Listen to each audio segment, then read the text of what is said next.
Tripura Assembly Speaker Biswabandhu personally took care of a fallen sapling near Radhanagar Sen. On Friday, while on his way from his official residence to the Mahakaran, he noticed a young tree leaning to one side due to the wind. He immediately instructed his driver to stop the car. Getting out of the vehicle, he straightened the sapling and tied it securely. The moment was captured by news photographers. Biswabandhu told reporters that perhaps no one had noticed the tree had fallen over.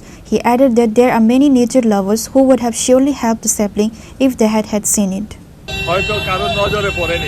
নজরে পড়লে নিশ্চয়ই করতো। সহৃদয় ব্যক্তি, বৃক্ষপ্রেমী ব্যক্তি সবসময় আছে, হয়তো নজরে পড়ে। আমার নজরে পড়লো, আমি এটা ঠিক করার চেষ্টা করলাম। এবং সবাই করলে আমরা যে বৃক্ষহীন অবস্থায় চলে যাচ্ছি নিশ্চয়ই হবে না।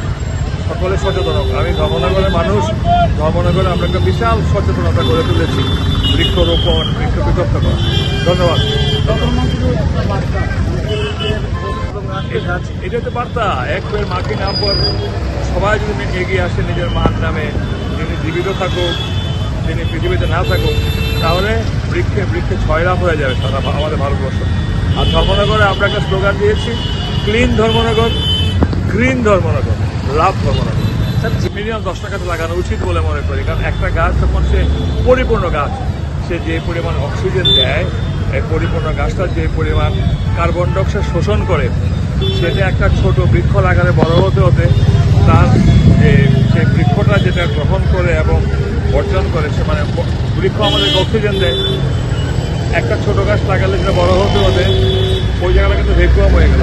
তাহলে মিনিমাম 4-5 বছর গাছটা সেই পরিমাণ হলে তখন সেই পরিমাণ অক্সিজেন এবং দিতে পারে, কার্বন ডাইঅক্সাইড শোষণ করতে পারে।